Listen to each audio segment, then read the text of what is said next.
Hello, everyone. Welcome to your newest episode of the Cosmic Matrix podcast with your host, myself, Laura Matsu, and my husband, Bernhard Gunther. And in this episode, we are going to discuss a topic: why did so many spiritual leaders fall for the Psy-Op? And if you don't know what that Psy-Op is, then listen to the previous episodes for context. But before we get into it, let me just give you a bit of an overview on what we're going to talk about. So I'm going to discuss this viral post I made sharing that I'm no longer allowed at a certain meditation center because it's vaccine only. You need to have be fully jabbed, basically. This viral post I made had hundreds of comments of people sharing the same. So we're going to share some of those comments about how people share they're not allowed in their communities anymore. You know, what does this mean? Why are all these kind of rock star spiritual leaders promoting the thing that we're not allowed to talk about anymore? And the corruption of spirituality, especially yoga and Buddhism. We're also going to speak about what we think is the answer to this and how it really forces us to engage in self-work ourselves and inner work, you know, to understand our true self, and outer work to kind of understand what's going on in the world and the importance of embodiment and being connected to your true self. In the second hour, we're also going to talk more about these centers, share more comments and places that are still forcing people to get this medical treatment in order to do yoga and meditation retreats, how this could relate to Saturn and the consensus thinking we've talked about on other podcasts. And we're also going to talk about, you know, how occult forces can even occupy these spiritual beings as well, and the potential future for these spiritual communities. But before we get into that, we're going to first have a quick announcement. We are going to be doing an April round of Embodied Soul Awakening, our 14-week program in psycho-spiritual inner and outer work is what we call it. And if you've been waiting to join this spring round, we have the waiting list open, and we have quite a few people on it this time. So if you want for us to email you as soon as registration opens, we will be taking people on the waiting list at our website, www.thetimeoftransition.com. So that's www.thetimeoftransition.com. And you can go there and sign up to the waiting list. So let's just go right into it. So I'm just going to read what my original post was, and then I'll share some of the people's comments, basically. So basically, my original post was saying, I'm really bummed to say that the Buddhist meditation Sangha I was a part of just announced another vaxxed-only retreat, which as of now has now sold out, by the way. There's now several meditation centers, that I know of that have only become accessible to the jabbed only. And so a lot of people shared that they've had similar experiences from different spiritual centers. And this is not just Buddhist and yoga retreats, but it's like across the board. A lot of people, one person shared, same here in Thailand, they can't do their annual Vipassana retreat as all the temples require vaccination or PCR. All the monks are vaccinated.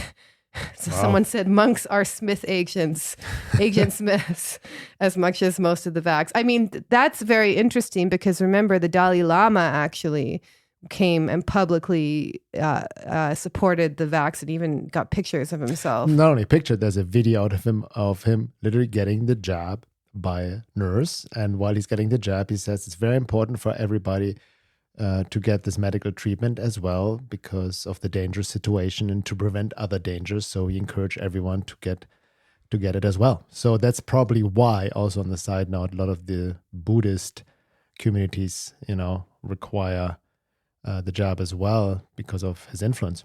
Yeah, exactly. And so someone said that the Ram Dass Retreat Center in Maui is doing the same.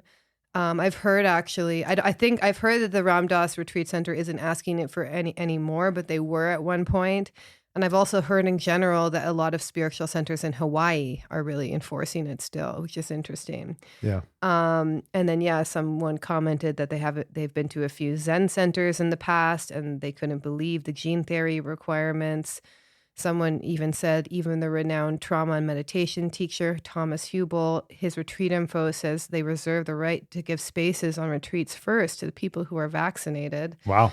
Yeah, so that's pretty big. Someone mentioned that they walked away from their meditation community, Vipassana, for the same reason. Lots of yoga retreats are jabbed only. One person said, they didn't say the name, but they said one monastery wouldn't allow any unjabbed. So one person I know got jabs against his wishes as a committed Buddhist. And then he was feeling not well after that, basically. And yeah, Tibetan Buddhist Sangha, every single Tibetan Buddhist Sangha that someone's named, it's the same story, basically. And this is the craziest one that I saw. Yeah, I'm starting to question the omniscience of my guru after they started requiring vaccines to attend courses at the ashram in India.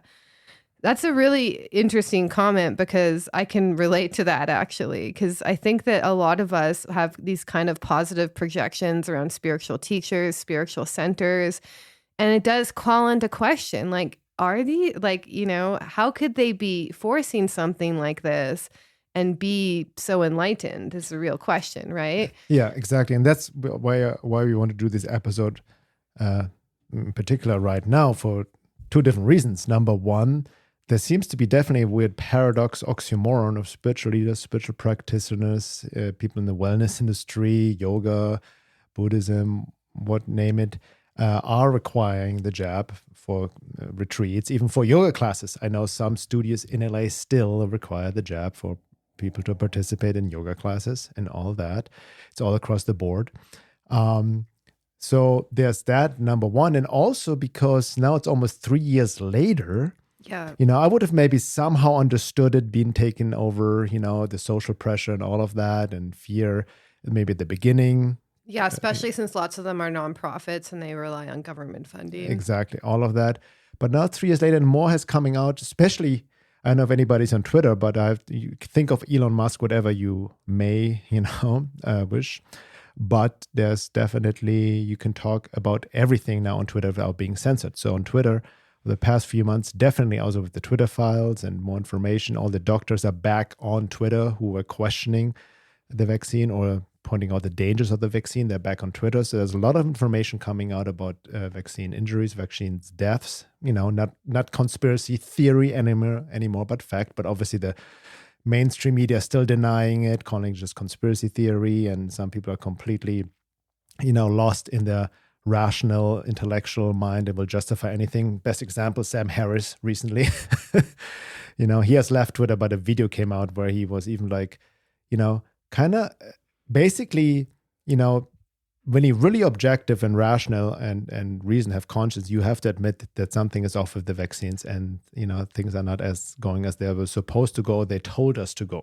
Number one, it doesn't serve protections. And number two, a lot of injuries and deaths that most likely related to the jab. But he came out and kind of said something around the lines that, yeah, well, what if, almost wishing that more people would have died, that would have been worse, and especially affecting children, then we would have really justified the vaccine. It's a complete intellectual masturbation, like gymnastics, trying to, avoiding to say that he was wrong. But, he basically said if COVID would have been worse, it could have been justified, basically. If it would have killed more children, Yes. It would have been okay. And I'm trying to find the exact quote. Yeah, I mean, basically, in more or less words, he said that if there were more dead kids, more of you would have been vaccinated. So it's just these what if scenarios, like about if COVID would have been worse, I would have been right. Was the essential completely irrational, message. doesn't even make sense, So he's digging himself a deeper hole with his ongoing TDS already, Trump derangement syndrome.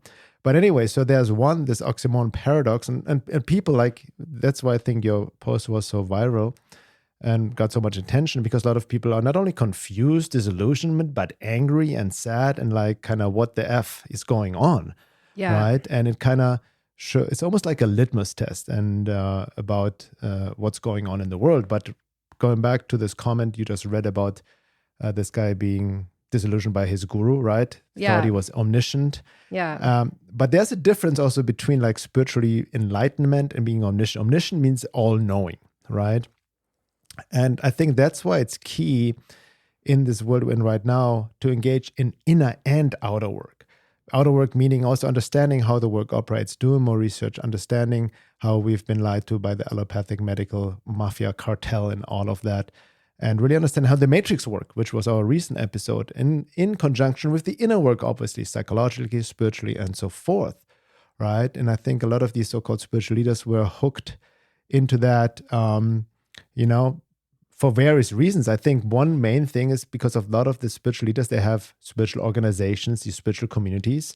It's a business, right? And they bring in a lot of money, and they need to keep their business alive on the basic rational idea or a decision that was just, going along with the program, with the quote unquote guidelines, in order not to lose students or need to close down their business and all of that. Yeah, because it does put you in risk. Like a lot of these spiritual centers, I would argue that the predominant base is actually leftist progressives who tend to agree with the narrative as of now. So they're also just keeping their fan base happy. I mean, even I noticed this in spiritual centers starting 2016 when Trump got elected, is people got very politicized. Like it became the standard in these communities to just hate Trump. And if you didn't hate him, then something was like wrong with you. So this has been a long time coming as well. And then also there's this whole corruption of spirituality, of yoga, of Buddhism as it's been brought to the West. There's an immense spiritual materialism that's taken place where now we're like on a surface level pretending we're engaging in deep spiritual work, but it's not really doing anything. And I think that's very commonplace. I think that a lot of people, Adyashanti has this famous quote that a lot of people engage in spirituality because they want to feel happier in their dream life. And I think that applies to many of these spiritual communities, is that, they just want to be happy in their dream life. And I think that the spiritual path involves disillusionment. Like even for myself, I've been sitting with this for the past week or so, ever since I found out that this meditation teacher that I like, Reggie Ray, actually is asking for the V still to go to his retreat, which sold out, by the way. Yeah. And, I've really had to just let go of this idea. Like it's disillusioned me, really. It disillusioned me when Gabor Mate, who I took his compassion and inquiry program, came out and said that if you don't want to get the vaccine, it's because you have unhealed trauma, And that was a disillusionment experience. Like whenever you put someone or some center on a pedestal and then you realize something about them that you don't like and is more human about them, I guess, then it's actually an important part of the path if you can accept it, I think. I think that the thing is I think a lot of people will move into demonizing these people, which is very easy to do. I can totally see why people do that, because there's a lot of anger also as well at these communities, which I think is somewhat valid too. But it's important that we bring people down off their pedestal. And I think this actually means something deeper as well, that these organized spiritual centers, these organized religions, all of these rock star celebrity gurus out there, a lot of them are in service to money, sex, power under the surface, like even a lot of people commented that they felt that Deepak Chopra and Sadhguru were corrupt for a very long time because of some of the statements that they made. Yeah. So I think, it's a very good moment for us to bring our false idols down from their pedestal and just realize that it's us. It's up to us to actually engage in the spiritual path. We're not in this age where we just go to a guru and he tells us all the answers and that's going to help us. I think we're really in this age where we're being called to really be sincere in our own spiritual work and not have to even depend on a center or an organization or saying I'm a Buddhist, I'm a yogi or whatever to give us a sense of identity. Because the quote that I think about is Krishnamurti, where he talks about truth is this pathless land. And I feel that a lot of people, since they've lost connection to their spiritual center because of what's happened, they are on this new pathless land, which I think could be actually essential to engaging in a spiritual path in a very sincere way. Yeah. Yeah. Not only spiritual leaders, spiritual communities, but also we've heard it from therapists, coaches, and all of that support the jab, require the jab for them, even for clients or patients to work with them. It's very disturbing. But I want to emphasize a point you made, which is really important, because we want to talk about it really, bring light into the shadow, this darkness, or what's really happening, and really talk about it, but without demonizing or now projecting our hate and anger on these people and tearing them down, and not throwing out the baby with the bathwater, for example, with the teachings themselves or the practices, for example, similar to you with Reggie Ray and Dharma Oceans, I believe, which, by the way, we should read the official terms about the COVID vaccines. It's very interesting what they wrote. But I've done something similar with Philip Shepard, and he's an embodiment teacher. I've quoted his work for many years in his book, New Self, New World. He was on my podcast. I've gone to his workshops. I enjoy it. He does good work, but he also then fell into, when I remember in his newsletter came out a year ago, that he was calling these truckers in Canada white supremacists. So he fell into this leftist woke idea.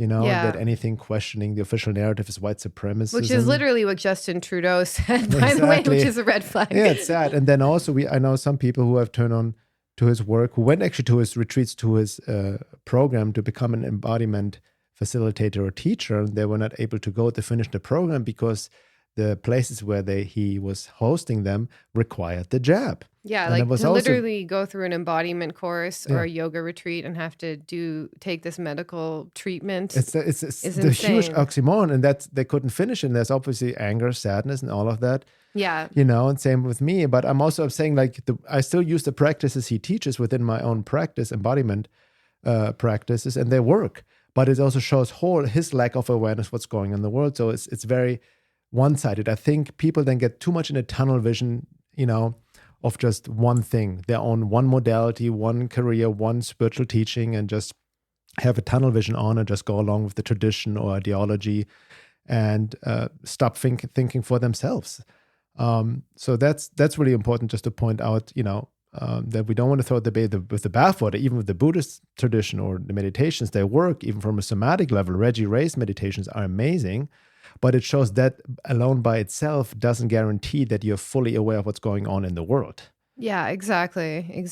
And I think there's also, the power of this level of propaganda and brainwashing we've been through. We really underestimate it because if all of the major news organizations that these people check and put faith and trust in are telling them a certain thing for years now, like, I'm not surprised that so many people are having a hard time accepting that there was any alternative because they're not being told that, It also has to do with almost them worshiping the false idols of like CNN and like New York Times and NPR and how they've turned into basically Fauci. arms of government propaganda. So I think that we're really underestimating the amount of cognitive dissonance and rationalization people are probably going to engage with in order to keep supporting the lie that they've been sold, because it is I imagine that if you were going along with this and telling people to get vaccinated and people were being harmed by this, then you would have to deal with a lot of guilt, and that would be necessary and healthy to realizing the truth. But it's very hard because I think that I've watched people, even in spite of all of the excess deaths coming out, and I don't know if people have seen the data from NHS, which I think is the UK medical system there. They actually keep track of all of it, and all the excess deaths are coming out. Like all of the numbers are coming out. And so I think that you have to actually defend the lie in order to protect yourself from facing the pain that it maybe were wrong about something. I think that's the key point on a basic psychological level, the immense cognitive dissonance. So people go along with that. There are two kinds of people. Some people, I think that's when you really have severe, more negative karmic consequences. Then you know that it's harmful, something is off, but you go along with it anyway, even required in your business and center, because you don't want to rock the boat. You don't visit clients or guests, especially spirituality and all of that is kind of more leftist in that sense, you know, these institutions or communities. So I think that's kind of called evil in itself when you know. And, you know, I think a lot of people actually who are forcing it don't know, though. Exactly. So I'm saying that's an extreme level of cognitive dissonance, and also an example of mainstream consensus programming, right? Just going along with it. But, you know, for me, I want to read something as well. I did also a post on Twitter, which is actually an excerpt from one of my articles, but that also went viral on Twitter. And I call it the COVID jab litmus test. And as I wrote, my own personal experience. As a 20 years I've done this, 20 years of being a professional body worker, yoga practitioner, and embodiment coach, I've been surprised by how many people in the wellness and spiritual community receive the jab and even ask their clients and students to take it and still do. That's what I'm saying after 3 years. In my experience, if you're genuinely in tune with your body and essence and soul, meaning embodied in the true meaning of the word, you will naturally reject the COVID jab as you will reject any other poison or toxin. You will holistically take care of your health on all levels, physical, emotional, psychological, and spiritual. Then you will also hold the somatic intelligence, your body intelligence, and intuitive capabilities to see through the lies of the faux pandemic. Intelligence in that sense has nothing to do with degrees of formal education, which often clouds real intelligence due to social programming and mostly gives a sense of intellectual superiority, Sam Harris, but is tied to the body's intelligence as an expression of essence. So here's the big oxymoron. Yoga and spiritual teachers, somatic embodiment therapists, healers, massage therapists, naturopaths, and anyone in the wellness industry and spiritual communities taking and promoting the jab. It couldn't be more of a testimony of being out of touch with their body, spirit, and essence and soul. This pandemic and how people react to it also revealed their true colors, especially within the spiritual yoga and wellness community. It is the ultimate litmus test for anyone who claims to have embodied self-awareness or claims to be spiritually awake. So that's really what it comes down. That's, I think, a lot of people were surprised by a lot of people as well. Having said that, we also seen it more in people who are like highly, you know, have this rock star kind of, you know, attitude or kind of label of a spiritual leader, you know, like Deepak Chopra, Dalai Lama, and Sadhguru, like you mentioned. Yeah, exactly. And so from a matrix perspective, like, you know, I made this post the other day about how the matrix can tempt you with one of three things: money, sex, or power, right? Yeah. So there's been a lot of these kind of big teachers with like hundreds of thousands to millions of followers who basically either supported it, or I've also seen spiritual teachers and coaches and therapists who I know what's going on and openly don't say anything. Yeah. So the second option, where you know what's going on and you openly don't say anything to protect your brand, to me, that is a certain type of evil, because you're placing,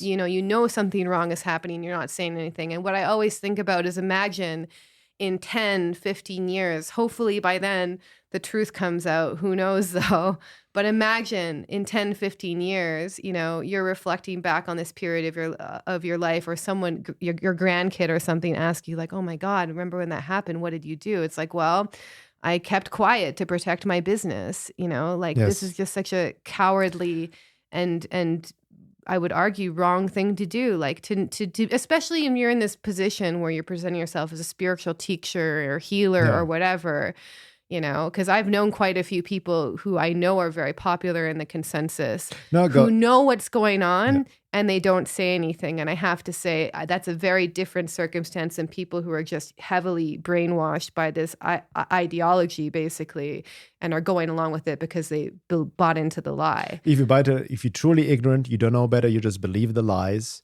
then you just act out of, you know, your own well-meaning intention, right? Even if it's based on lies. Yeah. But like you said, if it's willful ignorance, you know, like I mentioned before, that something is off, that is wrong, but you go along with it anyway because of purely selfish reasons. Yes. That's kind of like making a pact with the devil in my eye, right? Yeah. I just want to read, or you want to read it real quick? I found this fascinating, the official statement. You can read it, yeah. From Dharma Ocean, which is this 3-week meditation retreat with Reggie Ray, which is based on Tibetan Buddhism, right? Yes. So they had on their website just recently for this retreat, COVID vaccination is required for participation. Participants and staff must test negative for the 3 days leading up to the retreat, and participants and staff will be rapid tested for up to 3 days after the arrival at the retreat center. So get this. So not only is COVID vaccination needed, but you also need to test negative 3 days before, and then there will be a test being done at the retreat center in the middle of the meditation retreat, another test. And then additional testing will be administered as needed. Dharma Ocean will supply the rapid test. We'll be adhering to social distancing in the shrine room. Wow. And dining areas. So they even engage in social distancing as well at the retreat. On top of it. And mask policy will be based on current CDC guidelines. So literally, what's the point of getting the vaccine if you're just going to treat people like that anyway? No, but also you got the test is, I've written about this many times.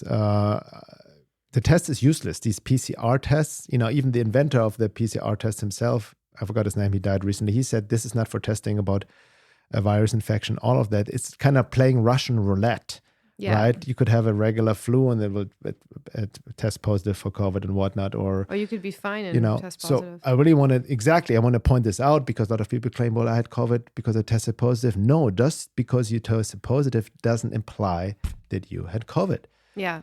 So go ahead. Yeah. So I think that, it's also just important if this has happened to you and you've been exiled from a community to just be with those feelings that come up, because this disillusionment experience will help you remove the illusions that you have about your guru, your spiritual center, and then to not make it into some sort of demonic thing, but to be with those feelings for a bit and then decide what does this mean for my own spiritual path? Because that's kind of the point that I'm at, is that I was mainly, I guess philosophically practicing Tibetan Buddhism in many ways, but honestly, through my own studies in spiritual psychology, I've also broadened my awareness that it's not just one philosophy and one religion that actually resonates with the direct experience of God, actually. And by the way, that's also something that I've already had to kind of come to terms with. If you know Buddhism, it's all about emptiness, the non-self, which is not meant to be this nihilistic state of just nothingness, but you're supposed to fill that with what they call Buddha nature. But it leaves out the divine and God. So I've already been through several kind of internal philosophical arguments in my head, trying to come to terms with my own direct experiences and the other things that I've learned in other methods and Buddhism. And so, this is in a way, this disillusionment experience has kind of opened my eyes to be do I really think I'm a Buddhist? You know what I mean? Is this really for me? And it's helped me actually really refine my kind of spiritual framework in the process, because there's a lot of different things that I've found that Buddhism doesn't necessarily answer. And I don't think it's the complete picture, at least for me as well. My whole kind of spiritual journey has included many different traditions across the ages, as well as depth psychology as well.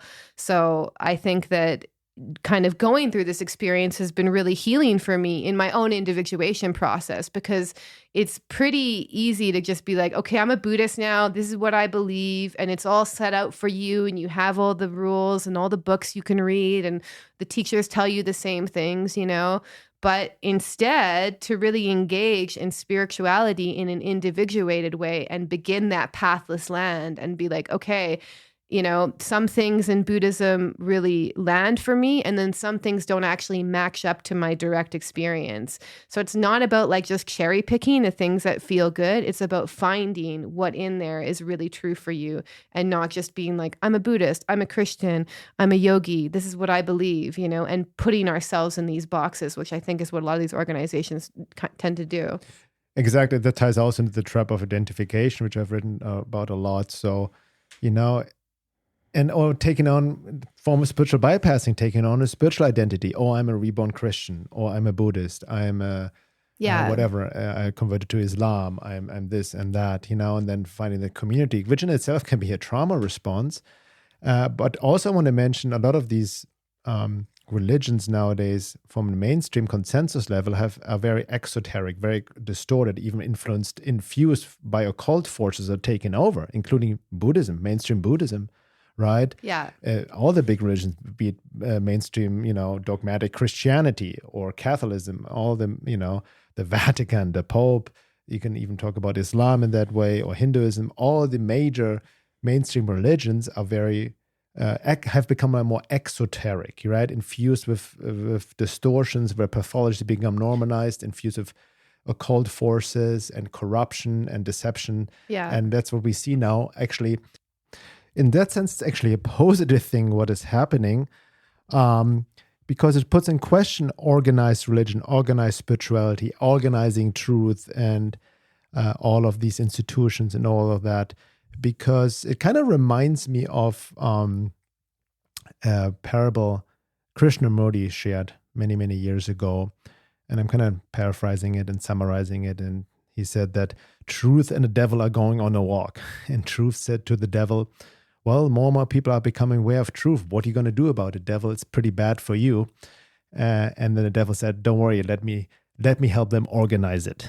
So that's kind of the gist of the saying, because especially a lot of these traditions, there's a lot of truth in it, but you don't become enlightened just by, or spiritualized by attending retreats or meditating on following certain rules and rituals and ceremonies. It becomes very mechanical, right? And especially in this day and age, it needs to be a more holistic approach on all levels, and bringing in the psychological work and combining psychological with spiritual work, and really understanding more what is really going on in the world.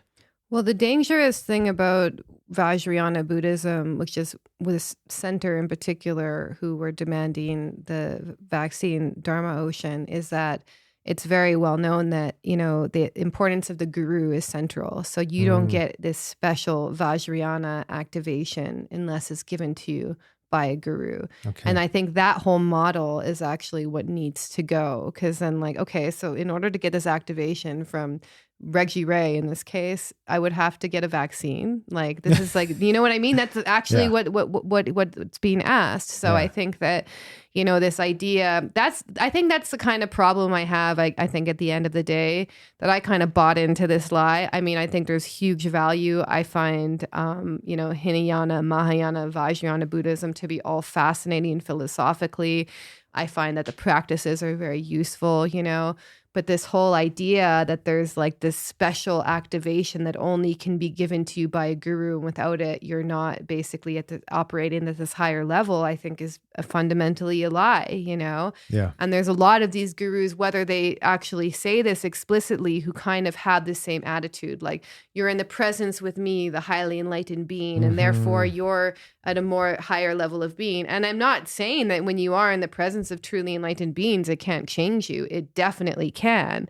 But it's all kind of operating on this kind of guru-student relationship, which, I mean, we've already seen with a lot of the Indian gurus had a lot of problems with it.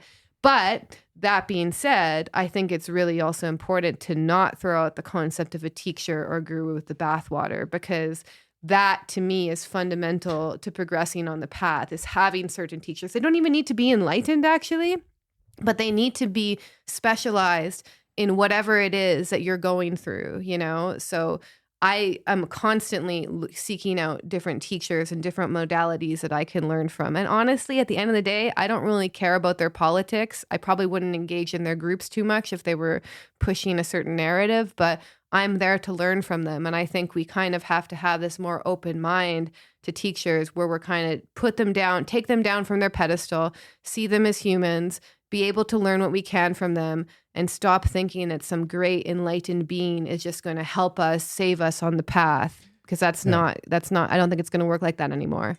I think you make a very important point. I've seen this a lot, especially when also a lot of corruption in, certain gurus came up and all of that back in, over the past few years, or abuse and all of that, or with what you were just described. I even saw comments on your Twitter thread. Well, we just need to be our own teacher. We need to be our own guru. And there's truth in that saying, but to go to that level that you can fully just trust yourself, there's a whole hurdle and work to be done. Yeah. And as Gurdjieff said, we cannot escape on our own without others who have escaped before us. And who has truly escaped? The truly enlightened masters with integrity and, who have shown the way. I mean, Christ's teachings have been corrupted. Buddha's teachings have been corrupted. I even see what I'm getting deeper, Sri Aurobindo and the Mother Integral Yoga, those teachings are also being, corrupted in a certain way, or just distorted out of just, misunderstandings or misconceptions and whatnot. But similar to you, I need teachers, be the teaching and appearing as a book, or my own coach, or anybody who can help me to see myself better. That's really the true meaning of a guru, by the way, in that sense. That's true. Right? It's not somebody who gives you enlightenment or tells you what to do, but this power dynamics has also obviously been abused. Yes. But and for the record, we cannot do the work on our own. I know many people who have gotten these special activations, whether it's Shaktipat or whether they're initiated in Vajrayana Buddhism. And this did not, from what I can see, automatically just make them to be more enlightened beings. It's all this kind of, interesting. I think basically at best, if you have one of these experiences, it will give you a peak experience, right? But that doesn't mean that your level of being will be infinitely changed from that experience. I think even Adyashanti addresses this, that in very few cases do you have these moment people who just suddenly become enlightened, basically. Most of us have a lot of karmic tendencies to work through in order to get there. So I want to also share, now that we're reaching the end of the 45 minutes, this dream I had, because I had this really crazy dream in 2019, which I basically realized outlined what was about to happen. So this is before any of the craziness happened. And it was one of those crystal clear dreams, which I don't get that often, where I was able to recount exactly what happened as if it were a movie that I just watched.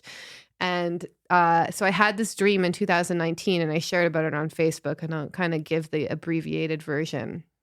And I said, I had a very prophetic, clear, and profound dream, and I feel inclined to share it here. And I said, in this dream, I was being described what is happening on Earth right now by a mentor. This mentor was actually Gabor Mate. So this is where it gets crazy. So he showed me that the Earth and how I was literally zoomed out as if I was in a spaceship outside the Earth. And there was a supermental consciousness, which is a term coined by Sri Aurobindo, that was trying to bring itself down on the planet, which would basically look like this collective and global higher self-awareness. And it was basically this grid of illuminating and pure light that was encompassing the Earth. So it was like this higher consciousness that was coming to the Earth, basically. But in order to stop people from developing this higher awareness, the occult forces were not just killing people anymore, because then they would just enter the reincarnation cycle again, but they were traumatizing them. So they become disconnected from their true self, which was basically the material that would connect him to this higher self-awareness that was anchoring onto the planet. So through traumatizing masses of people and disconnecting them from their soul, it uses these souls and turns them into portals for occult forces to basically keep their agenda and game dominating the Earth. And in this dream, after I was being described this and shown this, they came to actually kill the person who told me, which in this case was Gabor Mate, basically proving the point he just made, that once people become aware of this game, it tries to install a trauma. So essentially, so let me just tell you how I'm reading this dream. Basically, this kind of trauma installment program that I'm describing actually took over him at a certain point, because at a certain point, he was basically saying that if you have unhealed trauma, the only way that you're not going to get the vax is if you have unhealed trauma. Yeah. So this force actually did end up taking him years later, which I found fascinating. But in the dream, I didn't realize that was going to happen, because it was years before anything happened. But essentially, there was this kind of higher awareness that was anchoring on the planet. But in order to combat it, the occult forces were just traumatizing people, getting them out of body, in order to keep themselves dominating the Earth. And this is kind of in many ways what we've seen play out over the past few years. And then I just found it to be so fascinating that even the dream prophesies that they would get him as well. Yeah.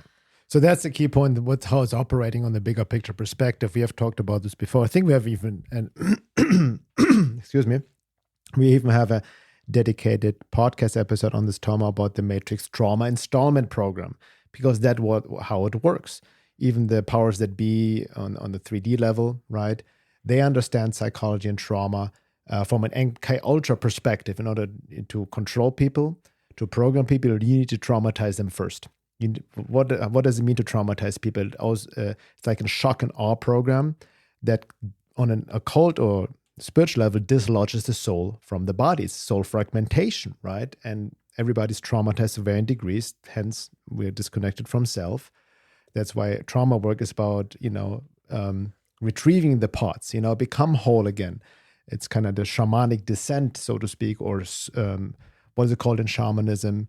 A soul retrieval. That's what we're engaging in this work. But the evil forces, they use trauma in order to program people in order to go along with the agenda. Yeah, like the classic examples, like the MK Ultra programming, which many people know, where, this is a real experiment that happened. People were also coming in, by the way, for like postpartum depression and stuff, and being enlisted in this program, by the way. So they were already coming in with mild psychiatric issues, and then they were subjected to this brainwashing program. Yes, so they were already choosing people who already had some degree of probably trauma. Yeah, there's that. And then with Anneka Lucas, she had them podcast, they also literally program sex slaves. I mean, it goes very dark into all kinds of territories there. But on a collective level, with what's happening in the world with the pandemic and the jabs, that's all based on this Matrix Trauma Installment Program. You traumatize people, you get the fear program going, they become disassociated, they lose their connection to soul and essence, and hence automatically are more susceptible or open for authoritarian quote-unquote guidance or leadership, right? They look externally for guidance. They trust more their abusers. It's the ultimate Stockholm syndrome. Exactly, because being connected to your true self will actually be also a connection to your conscience. Yes. So if you're connected with that part of yourself, it will tell you that something's wrong, even if your mind is telling you something's okay, And I think it's important that we recover that aspect of ourselves, like even your body. Like that's why I think it's been so confusing for people, especially going to a yoga retreat and having to get the jab, or going to a meditation retreat, because for me, like the idea of injecting myself with a bunch of random chemicals that don't come out of my body is like, just, that's not, I have a visceral reaction to doing that. Like, So what are we going to do about this? So why did so many leaders fall for the Psy-Op? Let's just name it. It's a combination of social programming with Tico. I think we'll talk about that more in the second hour. Yeah. Yeah, I also want to talk more in the second hour more about some other centers, Vipassana meditation retreat centers, Shambhala, also about Sadhguru. He made some very interesting comments when he was speaking or guest at the WEF Davos World Economic Forum meeting, not this year, but I think last year, a couple of years ago. And as well, I want to share a bit about the Esalen Center at Bixo, which I was a part of at some point, regarding the VAC status there and all of that. But I really want to go deeper than more into the occult, understanding it from a hyperdimensional perspective, how these occult forces work through these high-level spiritual leaders or take over communities like a group entity, and how these forces operate. And I also want to really stress again the importance not to demonize these people. That's really the message we're going to bring home, because we hear a lot of the frustration, the anger, the sadness, and all of that, and not throwing out the baby with the bathwater. Even we talked about what's his name, Gabor Mate, right? He's also a physician. Like he's deep in the allopathic medical system. That's a good point. Yeah. But ironically, he's also very well versed in trauma work, trauma healing, compassion inquiry. This is a modality that really works. I've seen it on myself and with others with work you've gone through the program. It does work. So we need to have a more nuanced view of all of that, and not just because one person like Gabor Mate or even Philip Shepard just went along with it, and then all the teachings are crap and shit. That's not how it works. That's actually, ironically, almost then you give in to the occult forces programming, right? You kind of take the bait as well, because you're splitting. You see just extreme black and white and not nuanced anymore. Yeah, I think that's the most important thing, is that I think that a mature response is to let people disappoint you sometimes. Yes. Like, they're going to disappoint you. Every single therapist, teacher, coach I've worked with has disappointed me at times. And the moment they disappointed me was the moment I was able to enter into a more mature relationship with them. Interestingly, if you can hold that disappointment in the context of the entire relationship. So if you have a therapist that helps you, and then they say one thing that disappoints you, and all of a sudden they're the devil, that happens very frequently in doing therapeutic or coaching work. Then, you're splitting. It's either they're all good, they're all the good parent who's going to save you, or they're the evil parent, And I think any mature relationship is able to accept those disillusionments, because those disillusionments are when you start to see reality clearly beyond the illusions that you have about people, which is hard to take, because I think on the spiritual path, we like to think, oh, we're getting more love and more light and our conscious community is here. But what you really get faced with is the reality of the situation, that every single person, whether they're into psychology or spirituality or some other modality you like, is still a human being. And you're going to have things you don't agree with them with. You're going to make mistakes. And the moment that you can start to accept that into your relationship with anyone, the moment true maturity can blossom. Yeah. Yeah, and also I want to talk about, like, when we talk about spiritual communities, conscious communities, I want to address that maybe a little bit too in the second hour. Meaning, what does it actually mean? We have all these ideas or the ideals, and then reality never turns out how we hope or think or it should work out. I think a lot of it is changing in light of the evolution of consciousness. We can even see it maybe astrologically. The Saturn lesson, maybe you can talk about, or the Pluto in Aquarius, how this affects groups. Yeah. But one thing I also definitely want to address in the second hour is, for me, the elephant in the living room. This goes back to Thomas Meyer's work, and the article I wrote based on his work, the spiritual consequences of the COVID jab on the soul, spirit, and even life after death. What happens to spiritual practitioners that have been deep in spiritual practice but are coerced having taken the jab? What's happening to the soul? Because part of it is what Rudolf Steiner said, is this medical treatment is also geared towards dislodging the soul from the body, and even make people less interested in spirituality and all of that. So that will be very interesting to explore as well. And with that being said, if you're not a member yet and want to listen to the second hour, please go to my website, veilofreality.com. You can sign up to the membership, monthly, 6 monthly, or yearly, and give access to all the second hours, over 100 episodes right now, of the wealth of knowledge that's really timeless. And anybody who's new to our podcast, I encourage you to go through our library and check out what kind of interests you. And with that being said, see you in the second hour. Thanks for listening.